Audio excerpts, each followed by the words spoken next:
नमस्कार, मैं हूं आपके साथ मैत्रेयी। हमारे खास शो आपका डॉक्टर में आपका स्वागत है। तो आज आपके डॉक्टर हैं डॉक्टर नीरव गोयल, जो सीनियर कंसल्टेंट हैं लिवर ट्रांसप्लांट के अपोलो अस्पताल में। दिल्ली में पिछले 2 एपिसोड में हमने आपको घुटने से जुड़ी तमाम दिक्कतों के बारे में बताया और देश के दिग्गज एक्सपर्ट से जाना कि कहां और कैसे इलाज कराएं।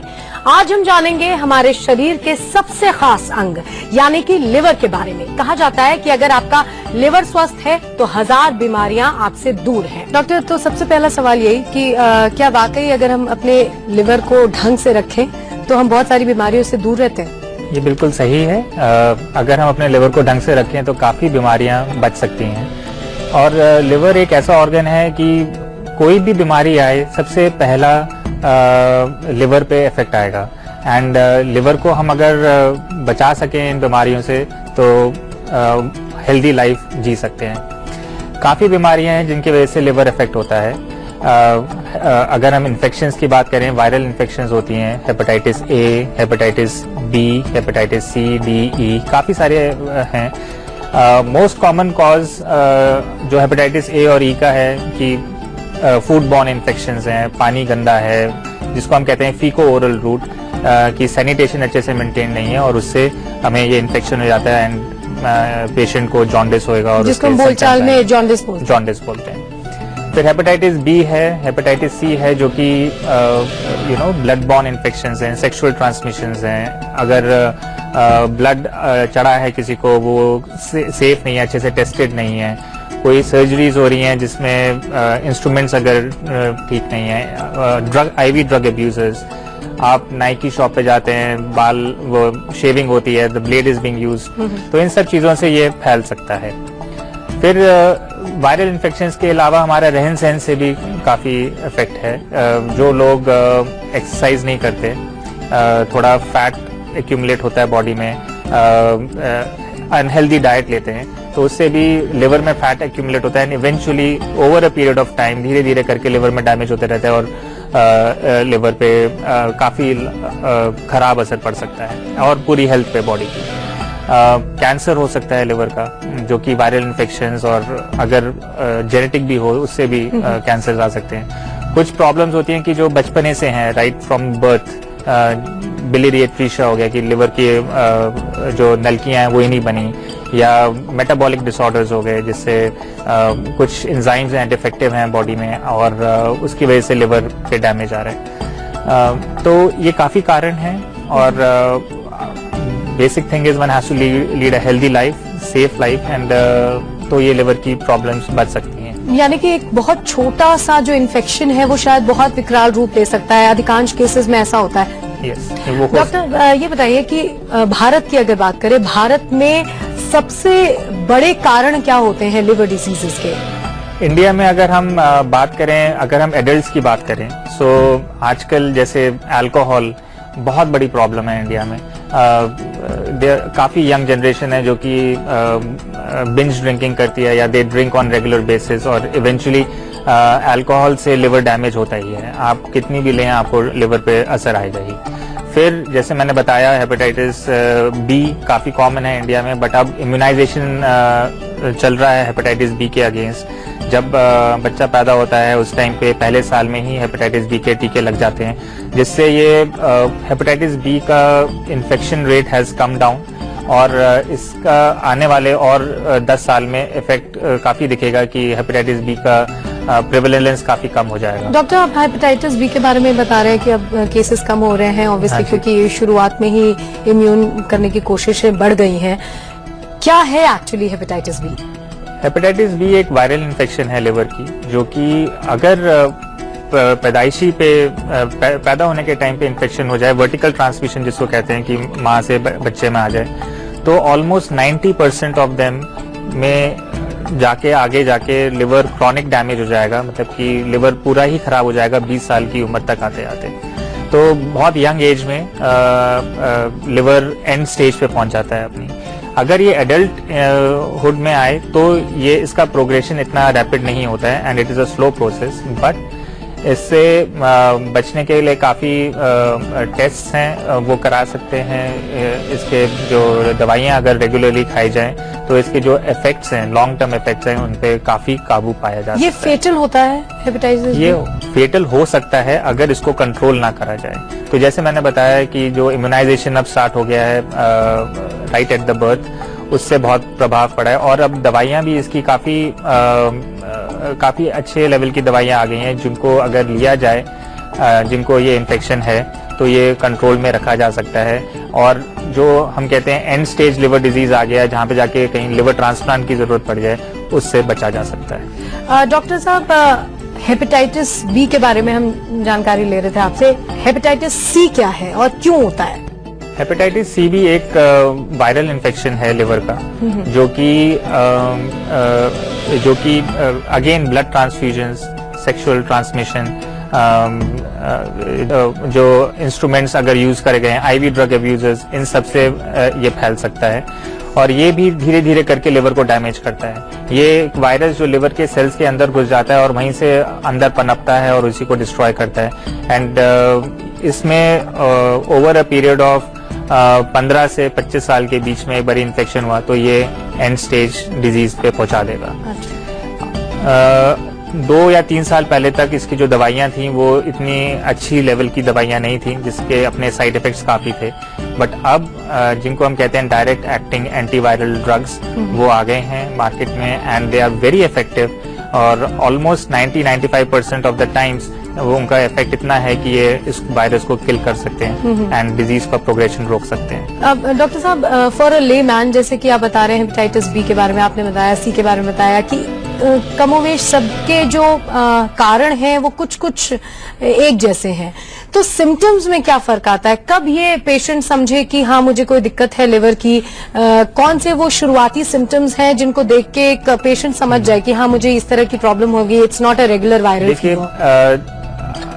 हम जब लिवर डिजीज की बात करते हैं, एक बहुत कॉमन सिम्टम है लिवर डिजीज का कि फटीग रहना, थकावट रहना, वीकनेस। ये एक ऑलमोस्ट एक यूनिवर्सल सिम्टम है कि अगर लिवर पे इफेक्ट पड़ रहा है तो जो पूरी दिन की ताकत है काम करने की वो कम पड़ जाएगी और मरीज को लगेगा कि मैं कुछ कर नहीं सकता हूँ, मैं बहुत कमजोर फील कर रहा हूँ। साथ में कुछ डिजीजेज हैं, अगर एक्यूट इन्फेक्शन हुआ है, जैसे हेपेटाइटिस ए से हुआ, हेपेटाइटिस ई से हुआ, कि पहले उसमें फीवर आएगा, सर दर्द होएगा, कुछ दिन तक चल रहा है, कि इंक्यूबेशन पीरियड होता है और उसके बाद सडनली यू फाइंड कि जॉन्डिस हो रहा है, आंखें पीली हो गई, पेशाब गाढ़ा पीला आ रहा है। और अगर प्रोग्रेस हुआ और ये अगर बहुत सिवियर इन्फेक्शन हुई तो कंफ्यूजन स्टेट भी आ सकती है, जिसमें पेशेंट एक गफलत जो हम कहते हैं उस स्टेज में जा सकता है। ये बहुत मतलब सिवियर, ये बहुत सिवियर सिचुएशन में होता है, लेस देन 5% केसेस में होता है, बट मेजोरिटी में पीलिया होएगा, 15-20 तक बिलिरुबिन जा सकता है और फिर वो धीरे धीरे कम होता है। जो क्रॉनिक इन्फेक्शन है, लॉन्ग स्टैंडिंग इन्फेक्शन हैं, जो अल्कोहल कंटिन्यूसली ले रहे हैं और जो हेपेटाइटिस बी और सी का कंटिन्यूस चल रहा है, उनमें थोड़े सिम्टम्स डिफरेंट होते हैं। जो हम कहते हैं क्रॉनिक लिवर डिजीज के, कि खून की उल्टी आ सकती है, पेट में पानी भर सकता है, पेट काफी बड़ा हो जाता है, पाँव में सूजन आ जाता है, पेशाब कम आना शुरू हो सकता है और कंफ्यूजन स्टेट रह सकती है। तो वो काफ़ी सीरियस प्रॉब्लम्स होती हैं, वो सिम्टम्स होते हैं जो कि लॉन्ग स्टैंडिंग लिवर डिजीज के होते हैं, कि लिवर जब आखिरी कगार पे पहुंच गया। लेकिन डॉक्टर साहब, क्रोनिक डिजीजेस के बारे में आप बता रहे थे कि जैसे खून की उल्टी आना, लेकिन ये अचानक तो नहीं होता होगा, कुछ शुरुआती सिम्टम्स भी होते होंगे? शुरुआती सिम्टम्स काफ़ी बारी जो हेपेटाइटिस बी और हेपेटाइटिस सी के है कि इनिशियल सिम्टम्स खाली फीवर आया और जॉन्डिस नहीं हुआ। अच्छा, ये भी हो सकता है। और पेशेंट ने इग्नोर कर दिया और वो ठीक हो गया, ठीक महसूस करने लगा, बट वो डैमेज चले जा रहा है और after a few years they realize suddenly कि बहुत फटीग रह रहा है, वही वीकनेस रह रही है, but by that time liver काफी डैमेज हो चुका होता है। तो ये हो सकता है, हर बारी जरूरी नहीं है कि पीलिया हो, हर बारी जरूरी नहीं है कि हल्के कमजोरी रहना, उसका भी इवैल्यूएट करवाना चाहिए।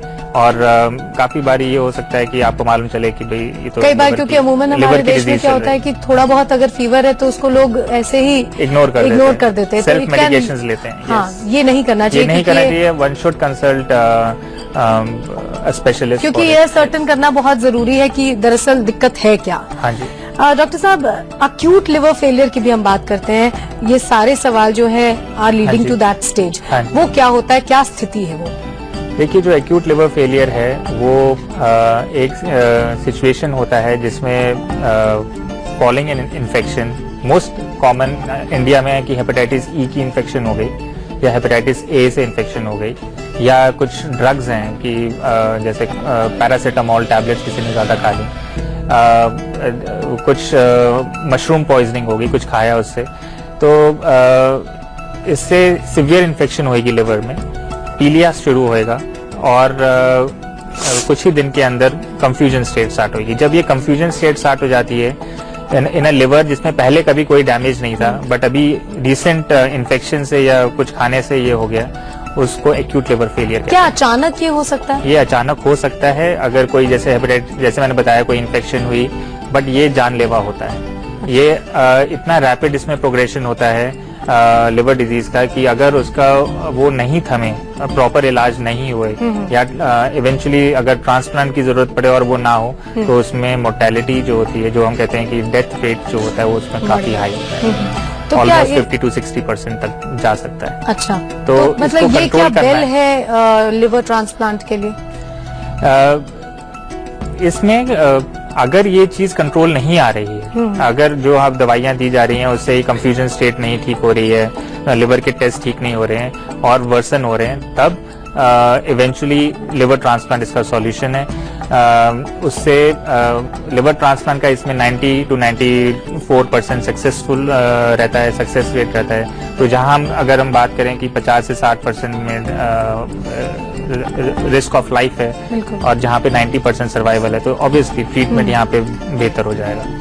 बट उसका एक पर्टिकुलर लेवल है, तब जाके ये ट्रांसप्लांट किया जा सकता है। रखना चाहिए, उससे पहले नहीं। पहले इनको कंट्रोल करने की कोशिश कर सकते हैं। हाँ, लेकिन क्या रिवर्सिबल है अक्यूट लिवर फेलियर का जो स्टेट है, क्या वो रिवर्सिबल है दवाइयों के माध्यम से? हाँ जी, दवाइयों के माध्यम से वो रिवर्सिबल है।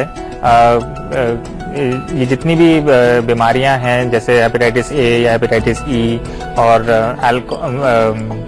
कुछ दवाइयां खाने से, इनको आफ्टर अ पर्टिकुलर स्टेज इनको कंट्रोल करा जा सकता है। और काफी बारी ऐसा सिचुएशन आता है कि जहाँ पे लिवर टेस्ट खराब हो रहे हैं, 15-20 बिलिरुबिन तक गया और उसके बाद वो कम होना शुरू हो गया, बट वो एक प्रॉपर प्लेस में, प्रॉपर इंस्टीट्यूशन में, जहाँ पे दोनों फैसिलिटीज हों, medical facilities as well as transplant facilities, वहाँ पे ऐसे पेशेंट्स का इलाज करना चाहिए। ऐसे पेशेंट्स को जब इनिशियली जब ये प्रॉब्लम स्टार्ट हो, उसी टाइम पे उनको ऐसी जगह पे ट्रांसफर कर देना चाहिए जहाँ पे कंप्लीट फैसिलिटीज हो।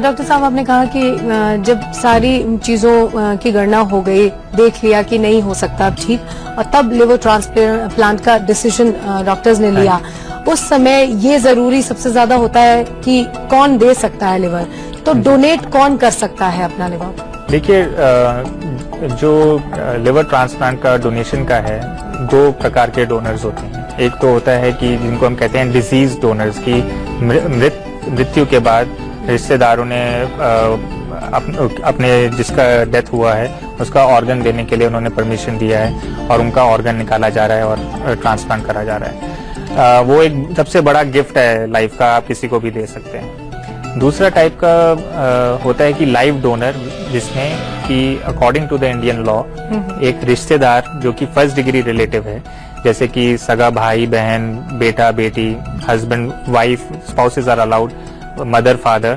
ग्रैंडफादर ग्रैंडमदर, इनमें से कोई आके अपना लिवर का एक पार्ट दे।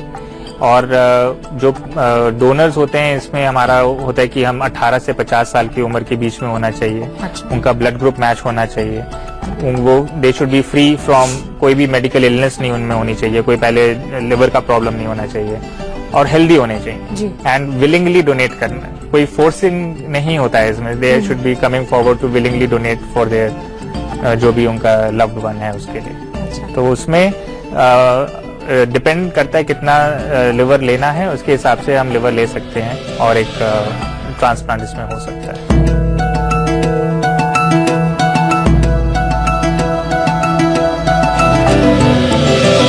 उसके हिसाब से हम लिवर ले सकते हैं और एक ट्रांसप्लांट इसमें हो सकता है।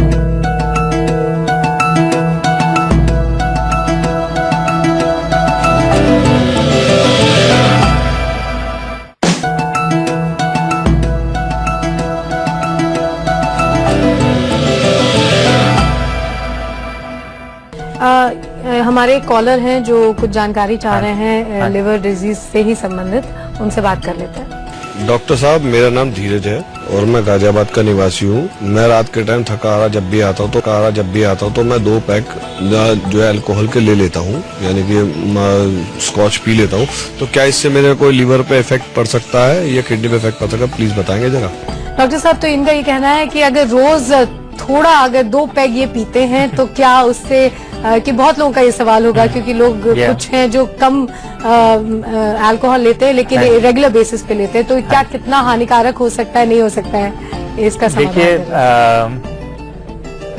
अल्कोहल आप कितनी भी लें हानिकारक तो है, उसमें कोई डाउट है नहीं। लिवर आप चाहे 1 पैग लें चाहे आप 2 पैग लें, हर रोज लिवर पे डैमेज आता है और इसके काफी कारण है, क्योंकि अल्कोहल भी इवेंचुअली जाके लिवर में फैट की तरह एक्यूमुलेट होता है। अगर आप साथ में फैटी खाना भी खा रहे हैं वो भी जाके लिवर में एज अ फैट डैमेज करेगा, और वैसे भी अगर ओवरवेट की तरफ है या तो उससे भी फैट से डैमेज होता है लिवर में। काफी स्टडीज आई हैं जिसमें कहते हैं कि इतना आप लो उससे लिवर पे कम असर पड़ेगा और या इतने पैग्स आप ले सकते हो, बट आप किसी भी प्रकार का अल्कोहल का सेवन करें, हर उससे लिवर पे डैमेज होता है।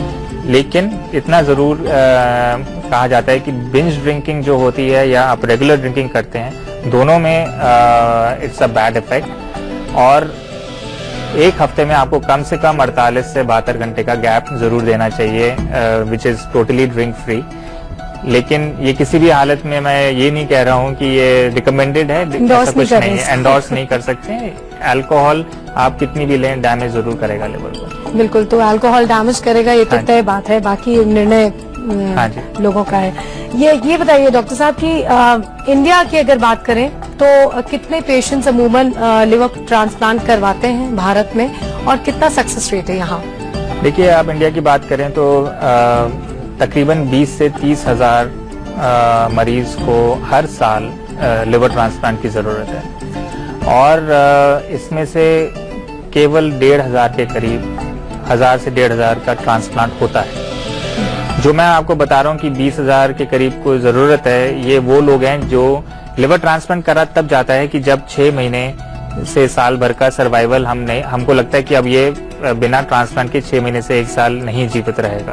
तो ये वो 20,000 जने हैं जो कि 1 साल के बाद शायद जीवित ना रहें, और उनमें से खाली 1,500 से 2,000 तक का ट्रांसप्लांट होता है। तो बहुत ज्यादा गैप है जो डिमांड है और जो नीड है उसकी, और उसके लिए भारत सरकार भी बहुत जगहों पे ट्रांसप्लांट सेंटर्स खोल रही है। ये मैं पूछना चाह रही थी कि कई बार भारत में लोग ये सोचते हैं कि अगर ट्रांसप्लांट की जरूरत है तो ऐसा तो नहीं है कि मेडिकली हमारा देश उतना फिट नहीं है कि हम इतना बड़ा ऑपरेशन करवा पाएं, तो क्या भारत में पर्याप्त सुविधाएं और अच्छी मेडिकल एड है इस ट्रांसप्लांट के लिए? जहाँ तक भारत का सवाल है, एक था टाइम जब ये फैसिलिटीज नहीं थी, बट अब हर शहर में ऑलमोस्ट ये फैसिलिटीज अवेलेबल हैं, और इंडिया अब लीड करता है वर्ल्ड ओवर नंबर ऑफ जो ट्रांसप्लांट्स परफॉर्म करे जाते हैं। आप चाहे लिवर ट्रांसप्लांट्स की बात करें, चाहे आप किडनी ट्रांसप्लांट्स की बात करें जी, तो India is a leader now world over. ये जितने भी हमारे व्यूअर्स हैं, ये उनके लिए बहुत इंपॉर्टेंट इन्फॉर्मेशन है कि अगर ऐसी कोई जरूरत आपको आन पड़ी है तो आप अपने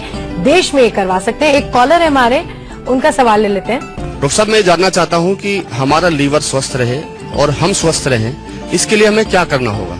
वैसे तो हम रोजमर्रा के जीवन में कुछ न कुछ सावधानियां बरतते रहते हैं, लेकिन उसके बावजूद भी हमें क्या क्या सावधानियां बरतनी चाहिए, मैं आपसे जानना चाहता हूँ। डॉक्टर, वो उनका यही पूछना है कि प्रिकॉशंस क्या लेने होते हैं? अगर लिवर ट्रांसप्लांट आपने करवाया तो आप क्या प्रिकॉशंस ले सकते हैं? देखिए, अगर लिवर ट्रांसप्लांट कराया है तो उसमें इम्यूनिटी कम करने के लिए कुछ दवाइयां दी जाती हैं। वो इसलिए है क्योंकि जो नया ऑर्गन लगाया गया है वो रिजेक्ट ना हो जाए। आपकी अपनी बॉडी उसको इन्फेक्शन की तरह ट्रीट करेगी और उसको फाइट करने की कोशिश करेगी, तो वो ताकि रिजेक्ट ना हो जाए तो कुछ दवाइयां दी जाती हैं जिससे वो रिजेक्शन कम होएगा, बट उससे बॉडी की इम्यूनिटी कम हो जाएगी। तो उसके लिए आपको प्रिकॉशंस रखनी है कि अच्छा साफ खाना खाना है, किसी का इन्फेक्शन है उसके आसपास नहीं जाना है, उससे थोड़ा दूर रहना है, और कुछ पर्टिकुलर दवाइयां हैं, छोटी छोटी इन्फेक्शंस अगर हों, जैसे जुकाम होता है या कोई खांसी वगैरह होता है, तो आप उसको इग्नोर नहीं कर सकते हैं, आपको वो भी रिपोर्ट करना है। बिल्कुल। कोई भी खाना है वो अच्छे से उबाल के और साफ करके लेना है। एंड जो मेडिसिन हैं दे हैव टू बी, वो बिल्कुल रेगुलरली लेनी है for a very long period of time, वो चलता है। लेकिन जैसे जैसे टाइम बीतता जाता है ये नंबर ऑफ मेडिसिन कम होते जाती हैं, क्योंकि लिवर बॉडी एक्सेप्ट करने लग जाती है, और उसके लिए जो रिजेक्शन के लिए जो हमें दवाइयां देनी पड़ती हैं तकरीबन 2 साल तक आते आते वो 3 से 1 गोली पे आ जाते हैं। तो करीब करीब 2 साल तक उनको ज्यादा प्रिकॉशंस लेने पड़ते हैं, जिससे कि वो अच्छे से अपने नए लिवर को हैबिचुएट कर लें अपनी बॉडी के साथ, और उसके बाद आगे बढ़ें। और उनका नॉर्मल लाइफ होता है उसके बाद, दे पूरा productive life, they can go back to work. It's a major difference in the lifestyle. तो अगर किसी डॉक्टर ने आपको ये कहा है कि आपको लिवर ट्रांसप्लांट की जरूरत है, तो आप अपने देश में इसको करवा सकते हैं। हमारे देश में काफी सुविधाएं हैं, लेकिन कुछ प्रिकॉशंस जो कि डॉक्टर साहब बता रहे हैं वो आपको लेने पड़ेंगे। बहरहाल बहुत बहुत शुक्रिया डॉक्टर नीरव हमारे साथ जुड़ने के लिए, और अगले अंक में हम फिर हाजिर होंगे इसी तरह की किसी समस्या के साथ। और आपका डॉक्टर में फिलहाल हमें दीजिए इजाजत। नमस्कार।